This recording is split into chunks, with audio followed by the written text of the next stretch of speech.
Senior Commissioner, the Honorable Jerry Gormley, Chairman, Lawrence Wallace, and R. Yogi Hiltner, Deputy Commissioners. The members of the Athletic Control Board include Gary Shaw and Richard Harrison. The Chief Physician in attendance at ringside this evening is Dr. Frank B. Doggett, along with Dr. Charles E. Wilson and Dr. Dominic F. Coletta, Jr. The judges, Gene Williams, Vinnie Rainoni, and John Stewart. The timekeeper to bell is Lindsay Tucker. Counting for all the knockdown seconds, alternate referee Joe O'Neill. In the ring at this time, the man in charge of this scheduled 10-round middleweight bout, referee Rudy Battle. And now, my good friends, introducing the principals. First, in the blue corner, wearing the red trunks with the white trim. He tipped in at an even 165 pounds. This gentleman has 24 wins, 22 losses with 12 knockouts. From Tampa, Florida, ladies and gentlemen, let's welcome aboard Randy Smith. And his opponent in the red corner, wearing the solid black trunks.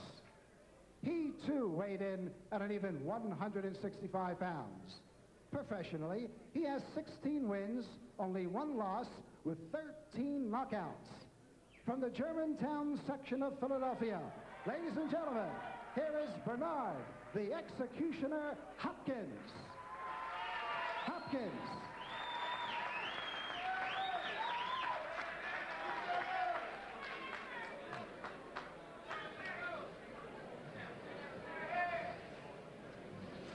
Rudy Battle will be the referee for this scheduled 10-round main event, and he'll call the combatants together at center ring. Okay, gentlemen, I've given you both your pre-fight instructions. I expect a clean break at all times. No punching after the bell. Let's have a nice, clean fight. Good luck to both of you. Let's touch gloves. Hopkins out of North Philadelphia, Smith out of Tampa, Florida, Charlie Neal, Elmer Smith, Neal and Hardy ringside for the scheduled 10-rounder. And Smith last fought January 26th of '92, lost a split decision. In his last 5 fights, he is 2-3. Throughout his 17-year career, his longest winning streak was 10. Meanwhile, Bernard Hopkins, with over 100 amateur fights, has done a yeoman's job in his short pro career. Round 1. Right off the top, look for Bernard to establish a strong, stiff, battering ram left jab. That's right. It will be a little bit of a challenge for him to get that done early on in this fight, because he's in with a fighter who's a little bit rangier and crafty in his own right. The whole boxing world is really a buzz about Bernard. Ranked number quickness. Actually, we say coming in that he's ranked 5 in the world. The IBF ratings, which just being released this week, has moved him up to number 3. That's correct, yes. And the recent WBA ratings move him into 10th place. And this is a middleweight bout. You've got guys like Michael McCollum from Jamaica in that weight class. James Toney, Jackson, Nunn, Reggie Johnson, Steve Collins. How would you compare so far what you've seen of this young man, Bernard Hopkins, to some of the names I just mentioned? I think that Bernard Hopkins, at this stage of his career, the difference between him and the fighter and those kinds of fighters are largely mental. I think he has displayed all of the boxing skills necessary, all of the physical prowess necessary for him to show. I think now that it's a question of him being able to develop the kind of mental acumen to get him into the next range, the next phase. One of the things he did tell me earlier today was that young man you know very well, Meldrick Taylor, yes, is a young man who kept him motivated in this boxing game. In fact, we first saw this young man Hopkins fight back in July of '90 at Trump Castle here in Atlantic City, when he knocked out a young man named Khalif Shabazz at 36 seconds of the first round, and at that time he was 4-1 going into that fight, and now he's 16-1. He lost his first professional fight and has been on a tear ever since. Yes, changed management after that first fight and has been on a steady roll since. And incidentally, much of that career has been fought before the viewership of the BET television audience. Randy Smith getting a little fancy. Almost backfired on him, though. Well, Smith's a veteran. He's going to employ all the tricks of the trade, and he's been in there with just about everybody. But I think one of the things that has set Bernard apart thus far in his rise is his quickness, as I spoke about earlier, head movement. He snaps his head left, snaps his head right quickly before he launches an attack, punches in combination, and never abandons the body. You'll always see him try to smash the right hand to the left kidney area. There he is again. Right hand trying to go in the kidney. As we come to the end of round number 1, scheduled for 10 here in Atlantic City. Well, fans, we have a few more guest viewers in attendance. First off, former middleweight Lieutenant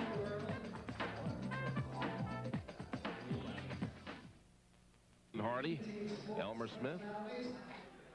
Let's look at it. The fighting stockbroker Leland Hardy. And right next door to him is the Philadelphia Daily News columnist Elmer Smith. And the BET the Bulldogs commentator Charlie Neal. That's our opponents. So you look at Randy Smith.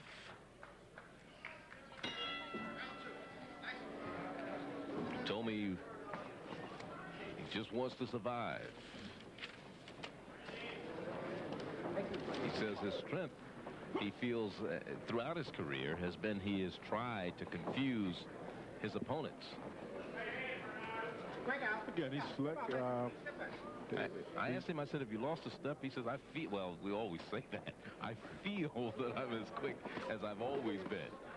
You know, we don't ever want to admit that we slow down when we hit those magical ages and numbers. As a fighter, in fact, as a man who's passed a couple of those magical ages myself. This is round 2, scheduled for 10. It's Hopkins establishing the jab through the course of the fight. Double jab, and it's a more of a powerful jab. We watched Sewell earlier land jabs with abandon, but they were soft jabs that didn't bust the opponent up. You want to bust the guy up, bust his mouth up, bust his nose up in the parlance of boxing. That's right. Hopkins lands more of a stiff jab and also a step 2 jab. When he lands that jab, he's looking to do something behind it. Exactly. How important is it for Hopkins to have a tremendous fight? When I say a tremendous fight, for this not to go the distance, for him to knock Randy Smith out in terms of what the world is looking at as far as him rising up to the top? Go ahead, Leland. Well, I was going to say, he has been in those kinds of fights before, particularly a fighter we saw here destroy a former contender, Ralph Moncrief, when he beat Michael Elijah Jr. here on BET. Moncrief was a guy who had been in with absolutely everyone and who had gone the distance with absolutely everyone. And when he fought Bernard, he just couldn't deal with the pressure and the power, and Bernard was able to get him out of there, too.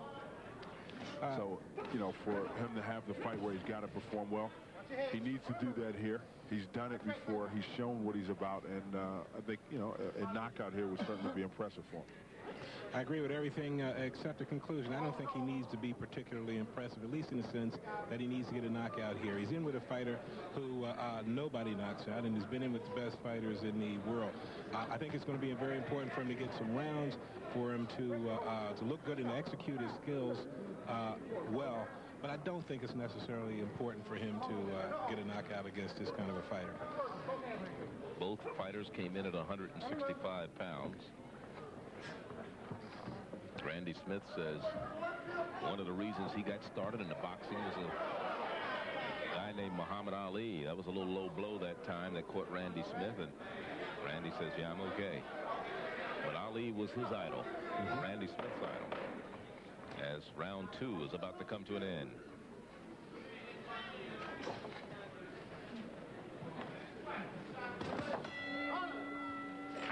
So round 2 is in the books. Randy Smith goes to his corner, and he doesn't look like he's in too bad a shape. He survived with the minimum amount of problems, except for that one low blow. It's about the only effects that he's felt so far. Let's listen in to his corner.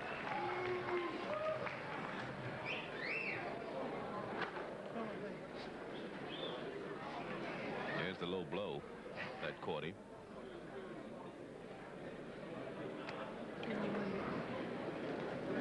What's-her-name has had some personal problems too. Smith, he's had some managerial problems and things of this nature. And I guess that's the nature of the world of boxing sometimes. Well, it certainly is, but for a career that has lasted as long as his, that'd be in the nature of almost anything. 14 years, you're not going to be with the same team very often. Round 3, scheduled for 10. Hopkins comes out a little quicker this time.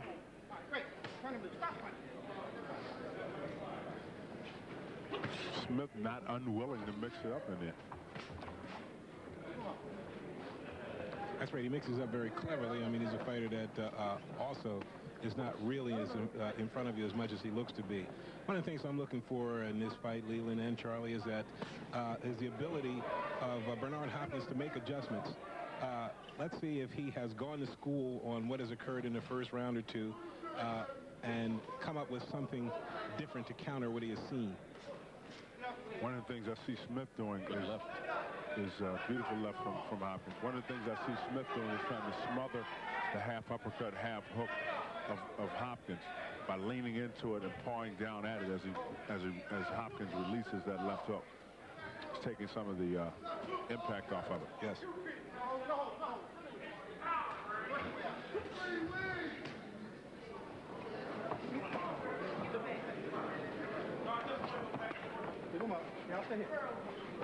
Hopkins consistently working that body there. Yes.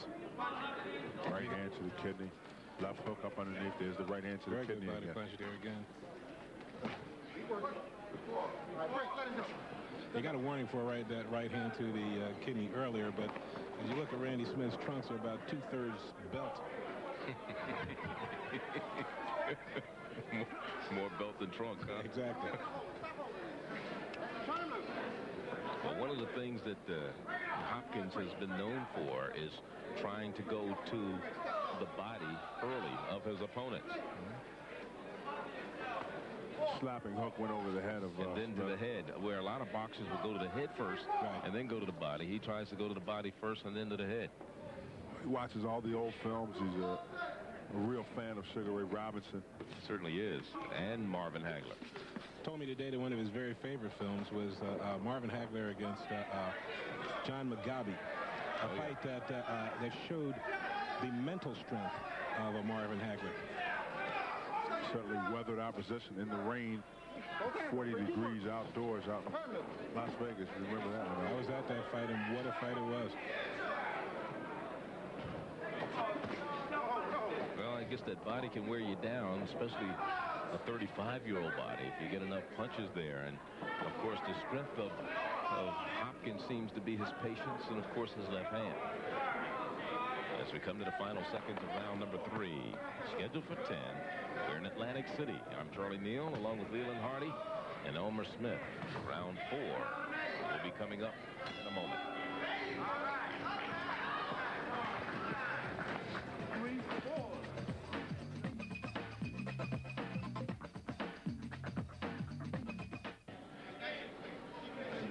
Round number 4.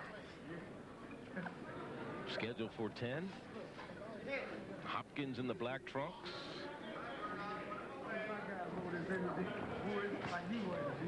Who's been basically the man who's taken the fight so far in the first 3 rounds. But you got a very game Randy Smith. Very wily. He brings more than willingness. He brings a good deal of ability into the ring with him here. And experience. And that carries you, I guess, a long way. You know how to survive. He's been a survivor. You know, one of the things we talked about earlier, he said, you know, I had to fight Michael Nunn with a 2-week notice when Nunn was, you know, like in the prime back in 1986. He lost on a decision. Tall task. That's how they beat these stalking horses.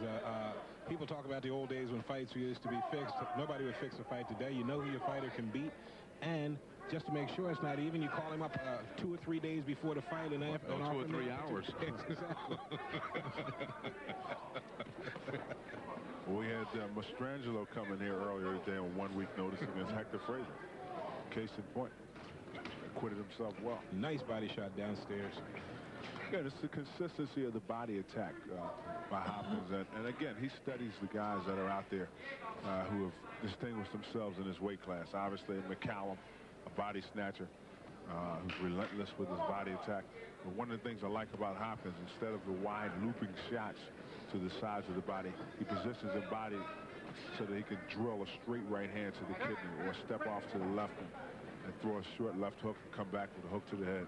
Absolutely, a great point. I mean, he's a compact puncher. He throws straight shots, and in with the hookers, he's going to beat them to the punch every time. His hands are fast, but they don't have to be tremendously fast because he's in close, taking up the distance, and as you indicated, throwing straight punches.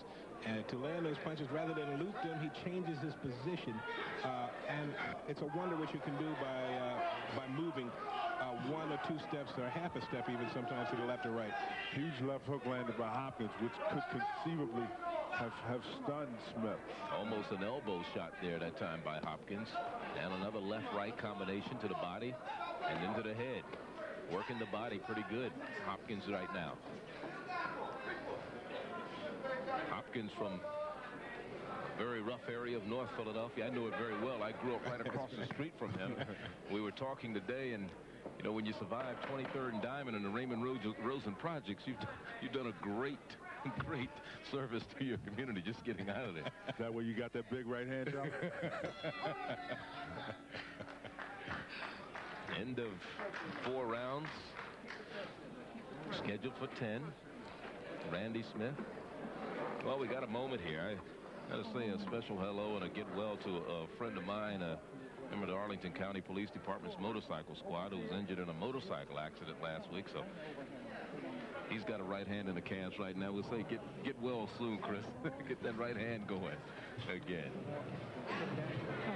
Randy Smith, 35 years of age, says this is it for him as far as trying to make that big payday. He's survived a lot of wars in the ring, and he's by the end of this year he'll be out of the boxing game as far as being in the ring. On the other side of the ledger, a very promising middleweight by the name of Bernard, the Executioner Hopkins. 16-1 coming in as we go to round 5.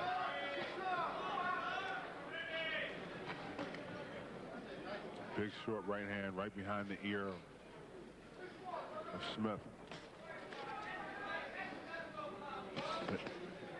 Nice right hand from Smith that actually got the respect of Hopkins. Hopkins, one of the things Smith has been able to do is stay in close and tie up Hopkins, not let him get off one of those long-range missiles that can do a lot of damage. Absolutely. Another thing about Hopkins, he follows instructions so well from the corner. And I can assure you that he was instructed between rounds to come out and put a little bit more pressure on Smith as he's starting to fold. And as you see right away, he's putting the pressure on. A lot more punches, punching in bunches. And he's getting more comfortable. Whenever you see a fighter do what we call a jab step and fake a jab with a forward step and then throw the jab, he's gotten into a mode and real relaxed, and that's what Hopkins is doing right now. When you talk about these Philadelphia fighters, boy, we've seen some good ones over the years, and we're not just talking about the up-and-coming guys like Hopkins. We go back to the Joe Frazier era, and of course, Elmer, you wrote boxing for many years with the Philadelphia Daily News in the sports department there, and you've seen them. And I've watched it since well before that, when we talk about fighters like Len Matthews, and you can go awfully far back. I see Willie the Worm Monroe here in the audience today, who gave us some great middleweight bouts. But the story of Hopkins with regard to Philadelphia fighters is that he brings a lot of skills, as many of them do, but will he have the mental toughness to carry himself to the final level, which is what has been missing in a few cases with some Philadelphia fighters. Do you figure he'll be by the time the year ends, he could be fighting for that title? I think he could be fighting for the title by the year's end, but certainly no more than 3 or 4 fights. And the interesting thing about the development of a fighter, Charlie, is that they either move forward or they fall back. You cannot mark time when you're a developing fighter. So it's going to be necessary for him to step up in competition, or before long you will begin to see his skills start to erode. Hopkins is really starting to land meaningful punches. When you were talking earlier, Elmer, he landed a short right hand that really got a reaction from Smith. And he's starting now to put the punches together with the basics. Again, Hopkins is such a fundamental fighter. The jab, the double jab, the 1-2, 1-2 and a hook, the body hook. I mean, it's all basics, and he's really put it all together. He said he would have liked to try it out for the '84 Olympics, but just didn't have the right people behind him at the time, and he never got the opportunity as round 5 comes to an end. We'll be back. On a little longer than a lot of people expected it to. I think so, but really people who are who watch boxing carefully are never surprised to see Randy Smith go the distance. And I don't care who he's in with. He's been in with the best of them. I've got Hopkins ahead handily, having won each round. Last one actually pretty commanding.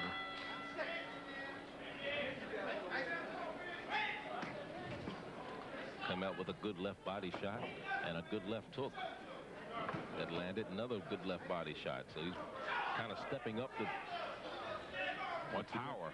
Following instruction from the corner. Bowie Fischer is probably one of the more able trainers in the world.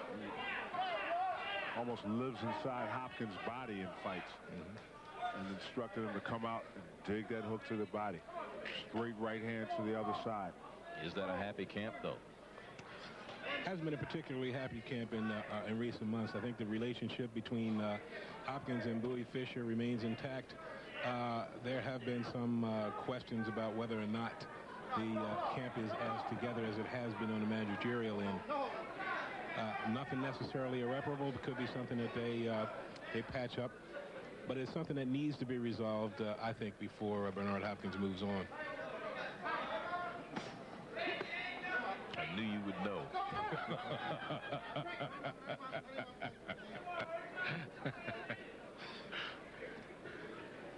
Hopkins really got into another mode now. Now he's on a stalk and attack mode. If you see his demeanor change, he's really now trying to get his man out. His demeanor changed midway through this round. And again, remember, out of 17 professional fights and 16 wins, Hopkins has ended 13 of them by knocking out his opponent. So he's very much accustomed to what it takes to end it. Even though this one has lasted to the 6th round, there's still 4 more after this. Once again, he got into the mode where he's so comfortable now. He's jab stepping, faking the shot, coming back with the sneak right hand. You see, once you start the jab step and fake with the shoulder, very comfortable and into a rhythm. And he knows that Smith has nothing to offer in the way of opposition to him at this point. That's what I heard him.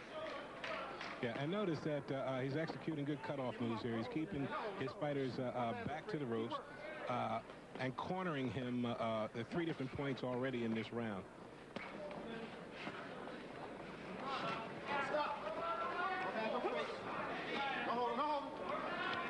But when he has his man cornered, you'll notice that there is an economy of movement there. He is not wasting a lot of movements. He's making his punches count, landing good body shots inside.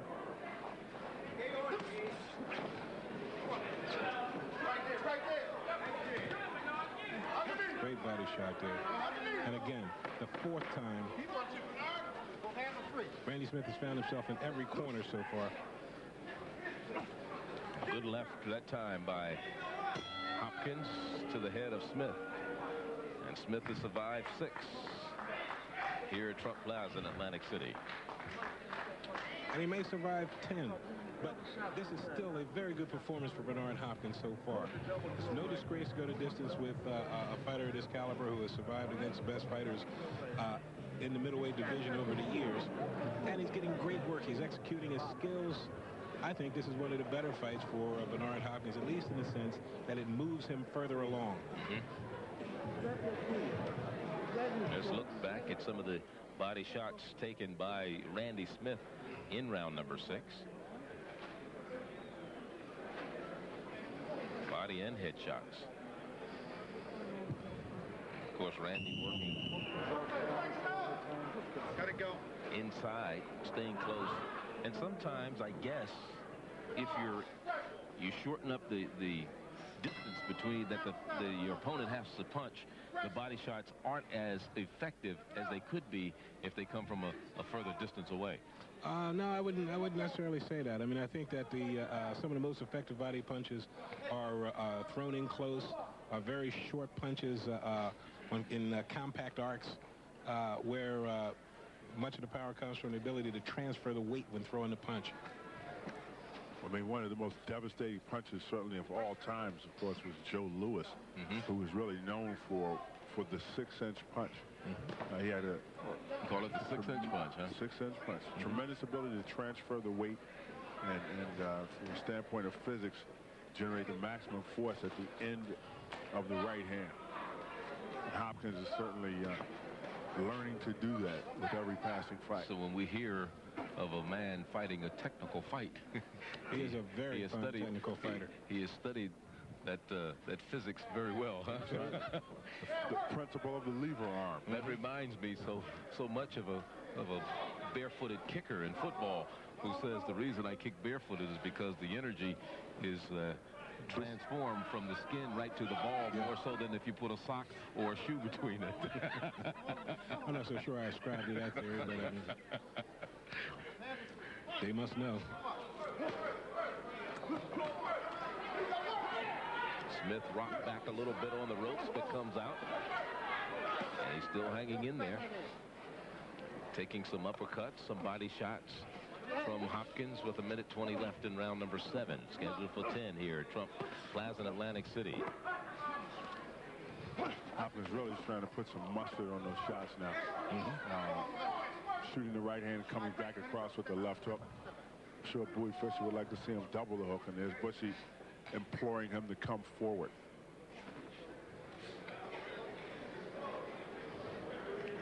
Elmer, as you said, it's an excellent fight for Bernard at this juncture of his career.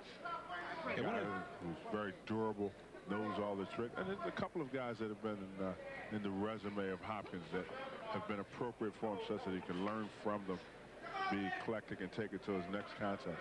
And the important thing that I think comes out of this fight for Bernard Hopkins is that one of the questions he has to answer is what happens when you don't get the knockout against a fighter? Do you get frustrated? Do you start to get loose in your approach to the fight?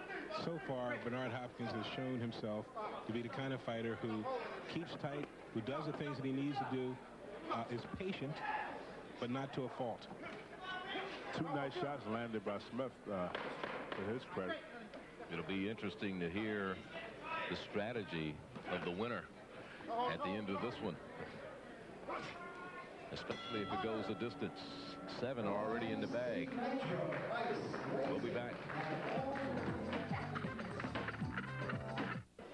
In Atlantic City, New Jersey, round 8 coming up. Joe Frazier is here. Smoking Joe. One of the all-time greats. And one of the all-time greats, as you said. Oh, huge right hand. Huge right hand. And look at him, right back to the body. Right back to the body. Double jab. All the same basic fundamentals. Right hand to the kidney. When he's not using the right hand, it's right by the chin. Protect himself at all times. Battering ram jab.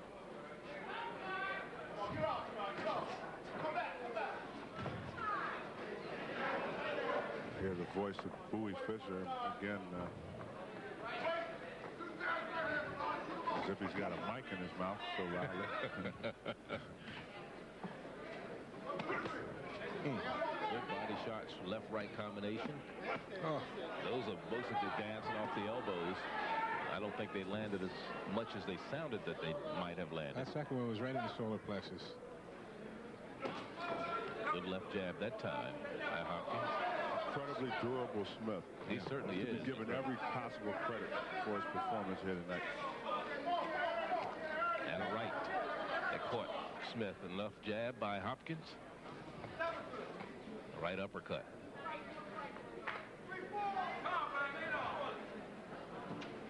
You talked earlier about Rash needing to patent his skin. I think maybe they need to go into a joint venture with Smith and Rash on that one. I'm telling you, these guys are blessed.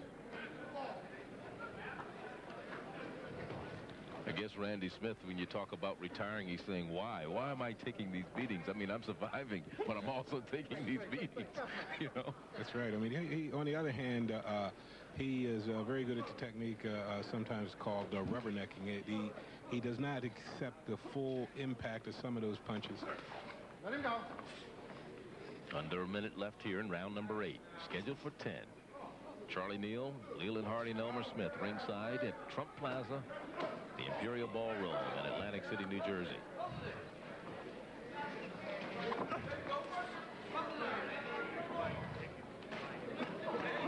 Randy has yet to land any punch in this fight which we have felt did any harm whatsoever to his opponent Hopkins. Well, Hopkins is really well focused. Randy Smith has landed some pretty good punches, and against a lesser fighter probably would have had a lot more impact.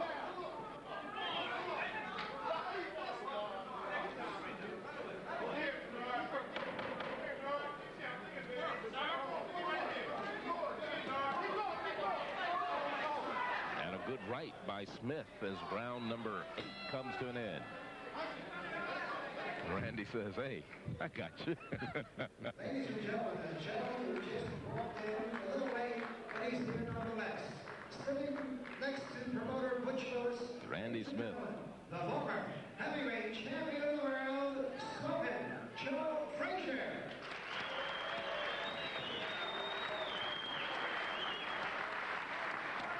Smokin' Joe just announced to the crowd. One of the all-time greats. Thrillin' Manila. What else can you remember?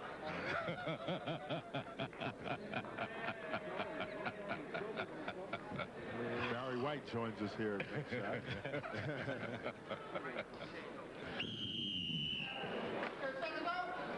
Round number 9.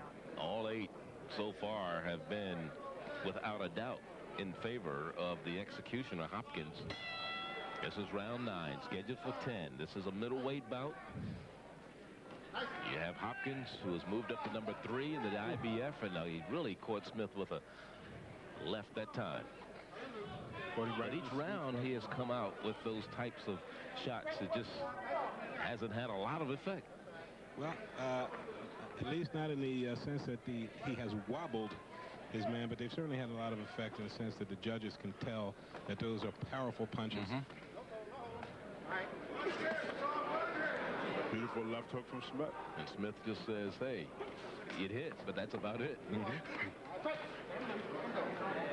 Bernard Hopkins is a fighter whose style puts him in a position to get punched sometimes. There are some of the great fighters are people who got hit because they use their aggressiveness and their slickness to set things up. When you're inside, one of the things that's going to happen to you is that you're going to get punched. Sugar Ray Robinson was a fighter as slick as he was who took his share of punches.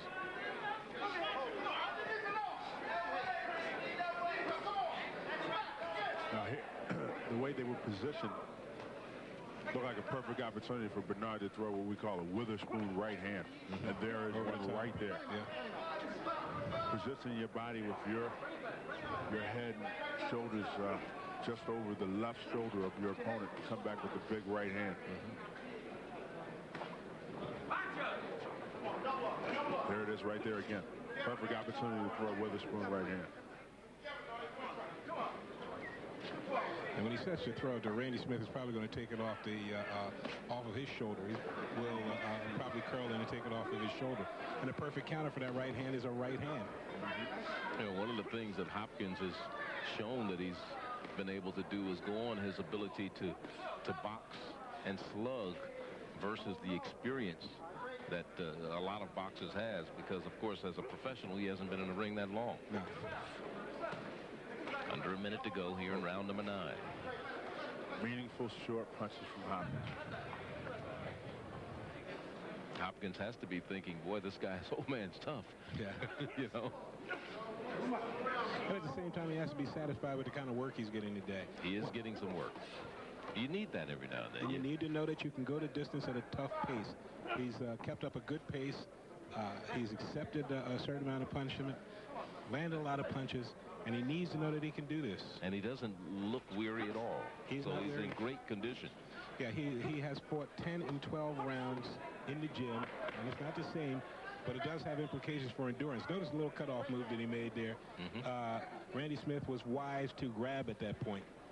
And Randy Smith has inspired the hammer. He's too legit to quit.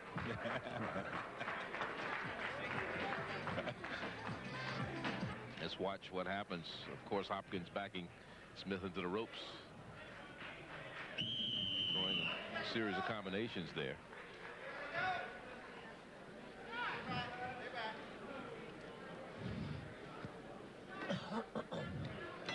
Tenth and final round. This is the main event of the evening. Middleweight, Hopkins in the black against Smith in the red. You look at Hopkins come out for his final round. He had a certain look on his face as he stood up that he felt so comfortable, having gone 9 of the 10. It's a great condition. Right hand. Beautiful right hand. Mouth is closed at the start of the round. Breathing through the nose only. There's a lot of running up hills. In great condition. And notice his footwork there. When he has his man against the ropes, he positions himself in a way that Randy Smith can't really get away. But Randy keeps coming out. Randy keeps coming off the ropes. He comes off the ropes, but he has been chased around the perimeter of the ring for much of the round. Again, back to the ropes. You're holding. Stop punching. Let him go. Watch your heads. Good left body jabs by Hopkins. Nice left-right combination. It would appear to me that nothing will phase Randy Smith. Those shots would have felled any other man.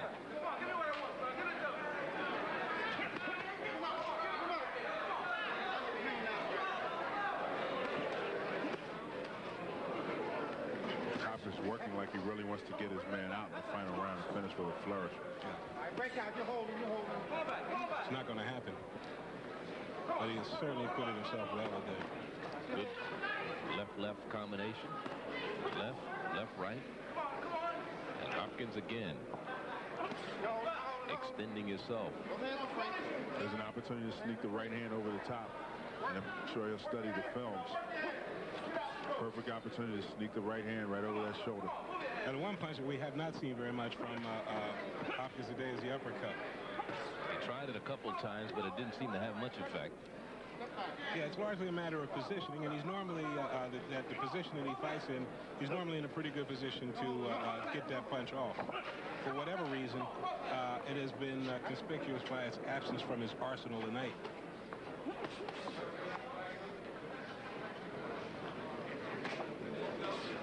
Beautiful jab. Here's one. No holding. All right, break.